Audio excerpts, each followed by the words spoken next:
Hi, friends. It's Mrs. Dutton again. We are on to Chapter 3 of The Miraculous Journey of Edward Tulane. Let's get started. "She is called the Queen Mary," said Abeline's father, "and you and your mamma and I shall sail on her all the way to London."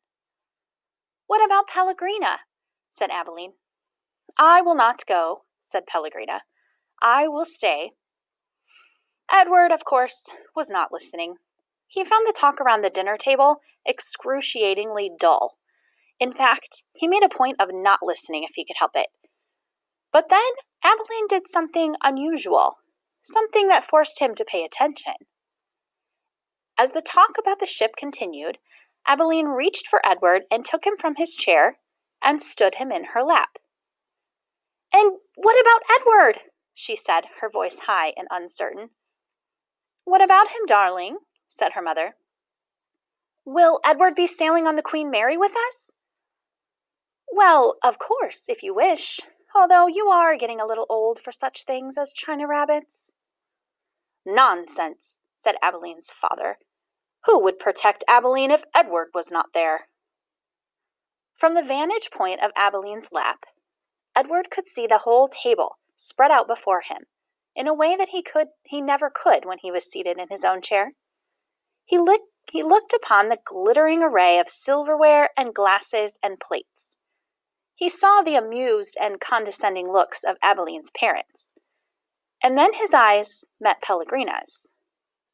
She was looking at him in the way a hawk, hanging lazily in the air, might study a mouse on the ground. Perhaps the rabbit fur on Edward's ears and tail, and the whiskers on his nose, had some dim memory of being hunted, for a shiver went through him. "Yes," said Pellegrina without taking her eyes off Edward. "Who would watch over Abeline if the rabbit were not there?" That night, when Abeline asked, as she did every night, if there would be a story, Pellegrina said, "Tonight, lady, there will be a story." Abeline sat up in bed. "I think that Edward needs to sit here with me," she said, "so that he can hear the story too." "I think that is best," said Pellegrina. "Yes, I think that the rabbit must hear the story." Abeline picked Edward up, sat him next to her in bed, and arranged the covers around him. Then she said to Pellegrina, "We're ready now." "So," said Pellegrina. She coughed. "And so, the story begins with a princess." "A beautiful princess?" Abeline asked. "A very beautiful princess." "How beautiful?" "You must listen," said Pellegrina.